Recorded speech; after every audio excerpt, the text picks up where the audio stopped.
Okay, my report is on the thermocouple time constant that we did last week. My name is Colin Kersker. Today's the 1st of February, 2018. You all remember the experiment. We take a thermocouple and we put it in, we immerse it in hot water, or boiling water. We wait until it reaches equilibrium, and then we take it out and we wipe it off and cool it. And then we did the same thing with ice water. It's just a simple experiment. And there's just your simple diagram of a thermocouple. You can tell the difference in temperature by the changing electric current in 2 different types of wires. And you can measure that, and you can tell the temperature. And that's how the thermocouple works. This is the simple data that we got. This is the raw data for both the cool water test and the hot water test. But we need to know what we're going to get from this data. So before we do the analysis, we want to have an idea of what we should get. And we do get, we'll come back to that in just 1 second though. We're trying to find the time constant for the thermocouple response.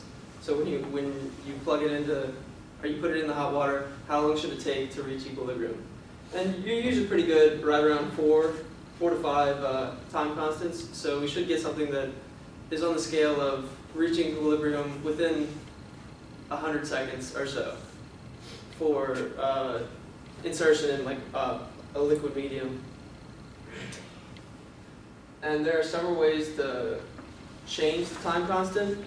The one we did in this experiment, taking it in and out of the water, was we changed the convection heat transfer coefficients, and that is governed by a few things, but most importantly it's governed by the thermoconductivity, and we did water and air, so I got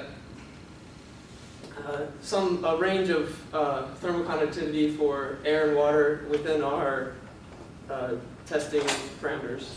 And so you're going to see that the thermoconductivity of water is much higher than air, so our time constant should be much smaller, or H should be larger for water, so our time constant should be smaller in water. So we have an idea of what we want to get. And here's the hot experiment. These are our testing parameters. We have T atmosphere and then T initial, we chose from the graphs.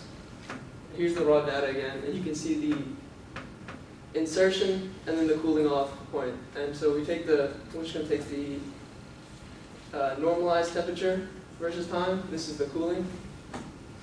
And from this you can see we get a clear exponential, which is what we expect to find. So this data is relatively good. And here is where we take the log of that exponential, and we find our linear fit gives us a slope of negative 0.0114. We take the inverse of that, and we'll get a time constant of 87.7 seconds. So for cooling, you get like a 90-second time constant, which is what we're kind of looking for. And then it has a very small spread of a second and a half for 1 standard deviation. And then here's the insertion graph. This is normalized, and this one's not nearly as good as the other one, but it's still moderately exponential, which is what we're looking for. And here's a linear, or a log of that, which gives us a time constant of around 2 seconds, which is much smaller than the first one, which is also what we expect from the thermoconductivity. And then here's the cold experiment. Here's our raw data, our normalized data. This one's a much better exponential. You can clearly see the curve. And we take the log of this one, and we get a time constant of 142.8 seconds with a standard deviation of 0.2.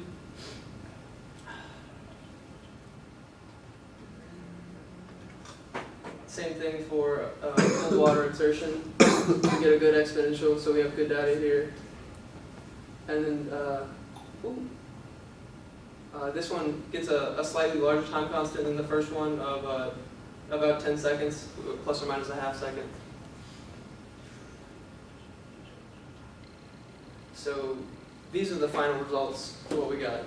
And we're going to see that we get what we expected, that insertion in the liquid medium is giving us a smaller time constant than cooling in the air due to the thermoconductivity differences. And then these were the governing equations, just in case we needed them. For the normalized conditions, what I want to talk about, it was important that we take the final temperature, so we can, we normalize it so we can get the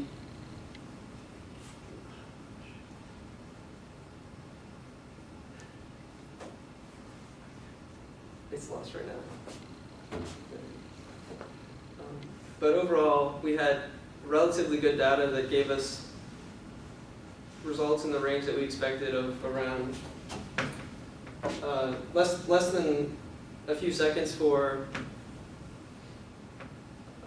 water, and then more than that for air. And that's it for me. Okay. Questions?